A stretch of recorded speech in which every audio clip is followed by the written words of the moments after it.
This story is true. Although from a different point of view, it may be different. This is my story.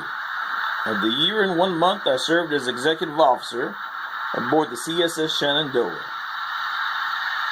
Although the first day I stepped out onto the deck of that ship, she was called the Sea King.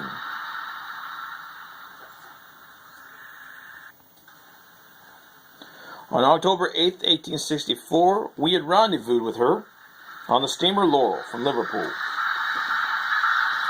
So that the Union would not know of her commission, I had learned about James Waddell being commissioned to be her commander, so I had volunteered. We all knew it wasn't going well for the South since Gettysburg, but this was going to be our effort to help the cause in whatever capacity it took. So, Lieutenant, we are going to hit every merchant ship, whaler, and supply ship the North has. We are going to cripple them financially as much as we can until it hurts. At the same time, gaining finances for the South. As the commander was filling me in on the mission, any questions, Lieutenant? No, sir.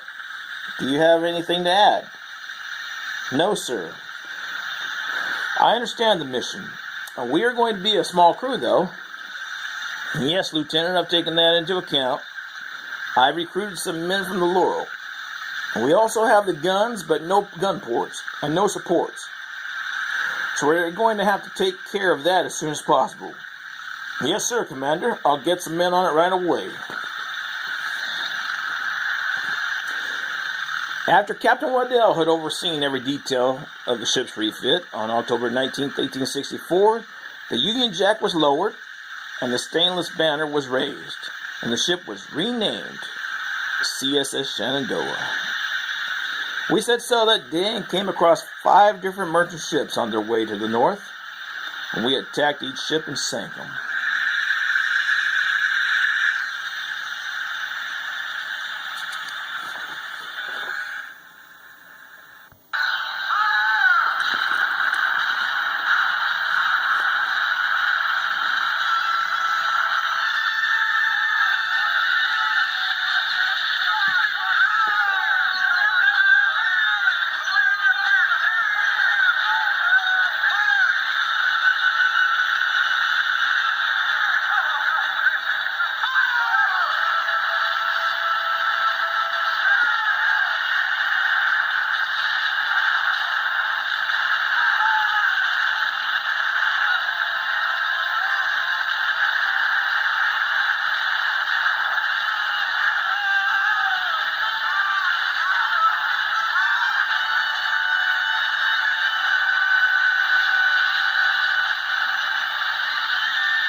After we hit the 6th, the bark Adelaide, we picked up the survivors. Lieutenant? Yes, Commander? Take a small delegation with you and demand a ransom for the prisoners. And how much should I ask for, sir? Lieutenant, I'll leave that up to you. Very well, sir. I left the ship in a small schooner. Along with it, I took Lieutenant Grimble, Past Midshipman John Thompson, and Master Mate Cornelius E. Hunt.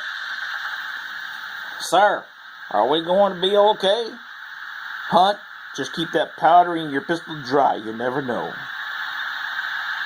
Well, just the same, sir, I'll be glad when we are back aboard. Why would they pay for the release of these prisoners anyhow, sir? I don't know, Thompson. I guess I'll just have to appeal to their goodwill. That's a good one, sir. Well, Mr. Grimble, I got to try. Okay, here we are.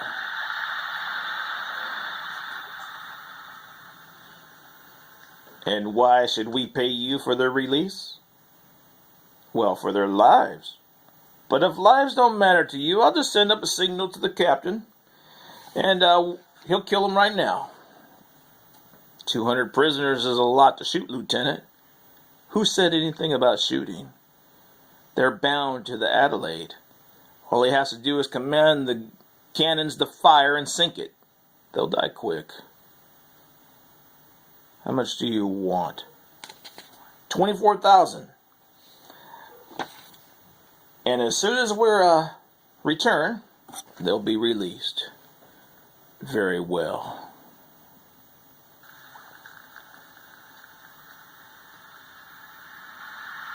On our way back to the ship, sir, I didn't hear the commander say that he would kill them if they didn't pay. Yes, Grimble, you're right. I took a gamble, and it paid off. And what would you have done, sir, if they had not? I don't know, Hunt. I guess I'll have to cross that bridge when we get to it. We were going to put to port when the commander spotted her. Hold it. There is a federal ship waiting for us, Lieutenant. Full mast, turn us toward the Indian Ocean.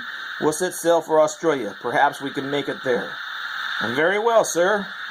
It'll be some rough water, though.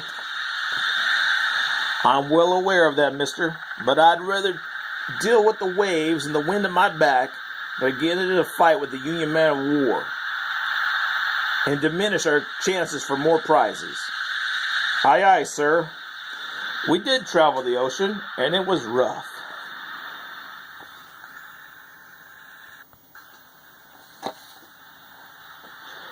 But just our luck, amongst the rough waves, we saw it.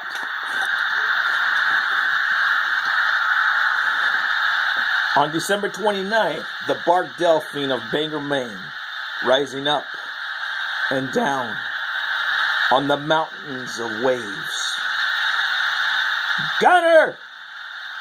Man the guns! Yes, Lieutenant!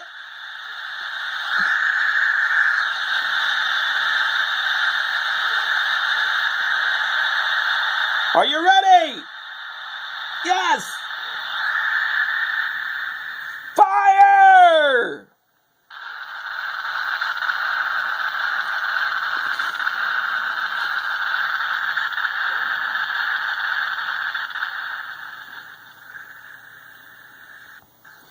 We hit her broadside, watched her burn and sink.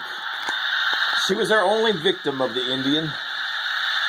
The waves were intense, and when a wave came over the bow is when I heard it. Man overboard! As I fell into the cold wind-swept water, I thought I was going to die. I watched the ship continue on, when all of a sudden my foot got caught in one of the mooring ropes. It must have come loose in the storm, because only a miracle and an act of God made it catch my ankle. The men dragged me aboard. Lieutenant Grimbo, take the exec to my quarters so he can change and get warm. Aye, sir. Dr. Lining, make sure he's okay. I'm very well, Commander.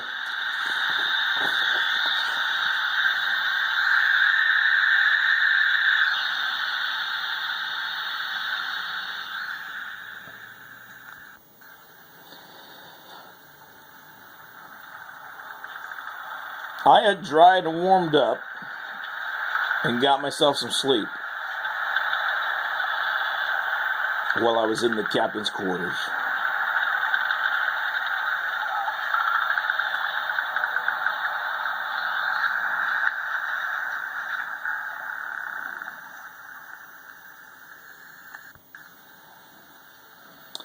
We had left the Indian Ocean. From January 26th to February 17th, 1865, we had commenced with repairs and resupplied the ship at Hobbs Bay in Melbourne, Australia. The U.S. consulate, however, was making a fuss about us being there, and we had to do our recruiting in secret. And knowing that a federal ship would be on the way any day, we left there under cover of night.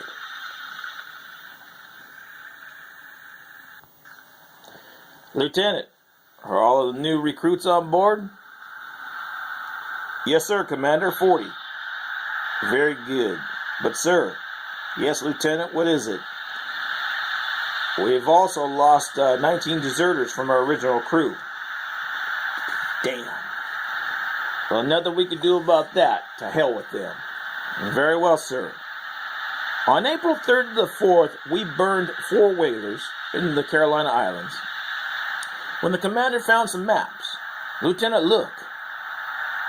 The Union whalers. The map showed them whaling in the Bering Sea. We have seen the federal ships looking for us. They probably think we're headed to South America. Well, let them think that. We are going north. Prepare the men for northern travel. It's going to be rough. Yes, sir, Commander. We had sailed past the Aleutian Islands into the Bering Sea when jackpot. We captured and burned 11 more prizes.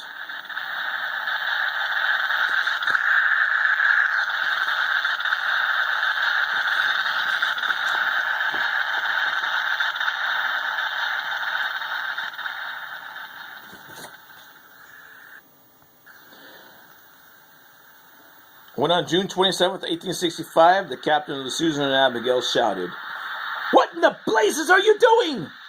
The war is over, you rebel trash!"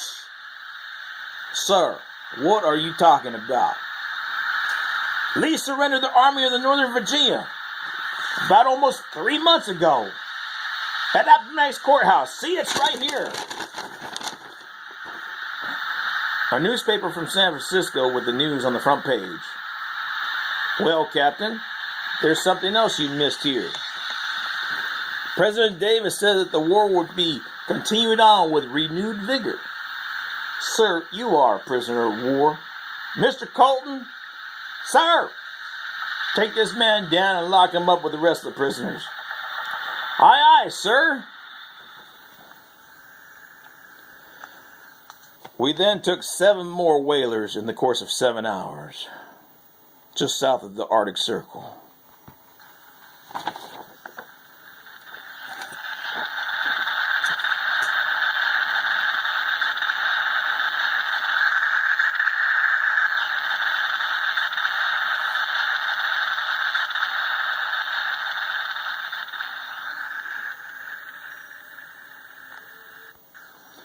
Lieutenant.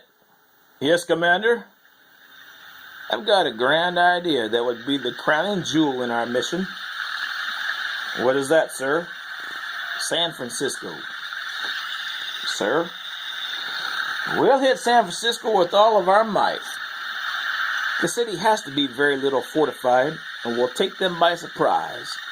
They wouldn't be expecting the Confederacy to hit them off the West Coast. It would be a battle for the books, and it would help the cause tremendously. Yes, sir, it would. Get the men underway to San Francisco. Yes, sir, Commander.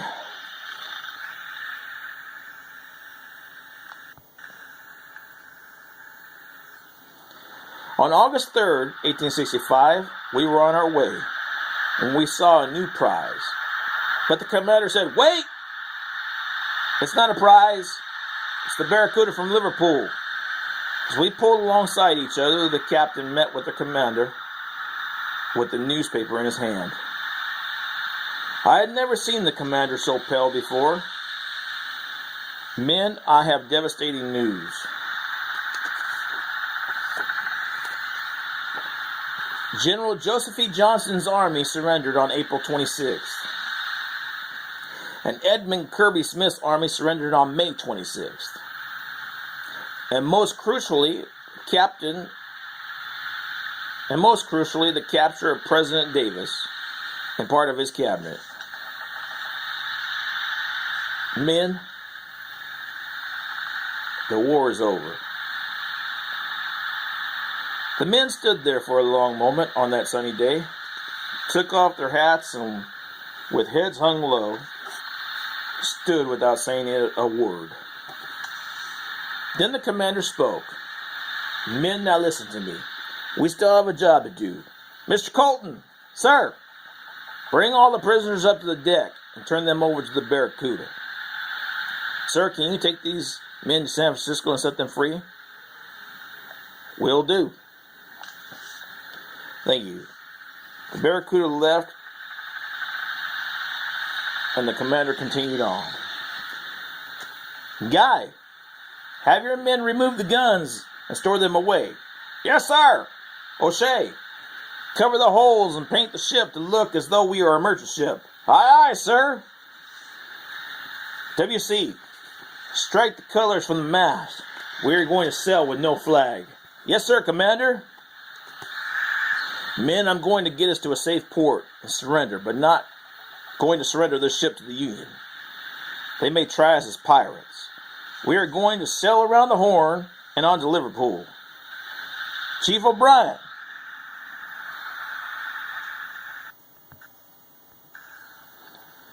Can we make that? With the supplies that we have? Yes, sir. Very well. Men, get to work. We sailed down the coast of California and off the coast of Mexico. We hid at times in the fog, waiting for federal ships to pass us by, hoping not to be spotted.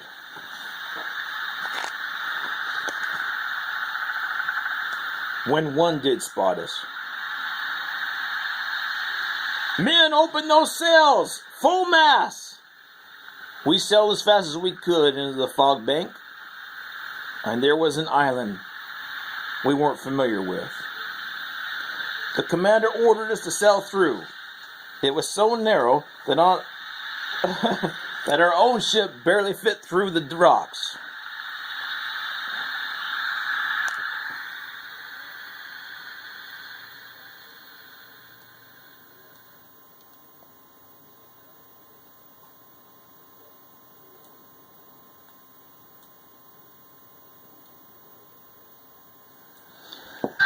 The federal ship opened fire, trying to discourage us from going through.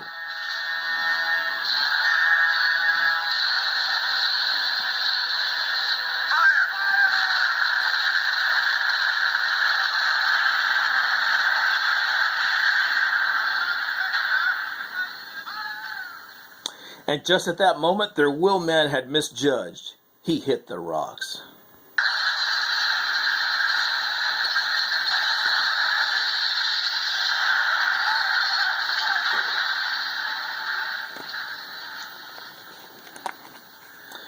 While their ship was stranded, we sailed on.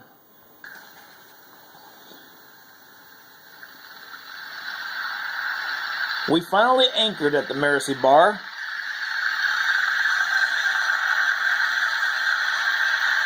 At the mouth of the estuary, waiting for a pilot to guide us up the river and into the enclosed docks. I need you to fly a flag, Cap, or I can't take you in. And very well, sir. Lieutenant, have the crew raise the flag. Yes, sir. The crew raised the Confederate flag once more. We sailed up the River Mersey to crowds cheering on the riverbanks as the flag fully waved. As we docked near the HMS Donegal, the colors were struck for the last time. Captain Waddell surrendered our ship, the CSS Shenandoah, to the captain painter of the HMS Donegal on the 6th of November, 1865, under the watch of a Royal Navy detachment. As I walked with the commander up the steps of the town hall with a letter to present to the mayor surrendering his vessel, we walked without talking at all. On that day, the record shows that we were the only Confederate warship to circumnavigate the globe. After a full investigation, it was decided that we did not infringe the rules of war, so we were unconditionally released.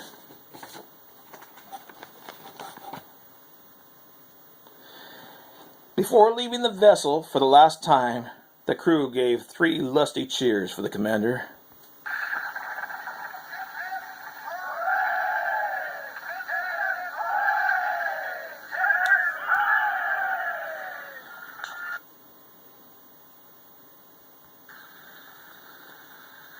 He turned with a tear in his eye. Men, you've been the best crew a man could ever ask for. We didn't lose one person to death, and we accomplished our mission. I have never served with a better crew. I pray that you would always behave yourselves as brave sailors ought to, and may the Lord bless you." At that moment, he turned and walked off.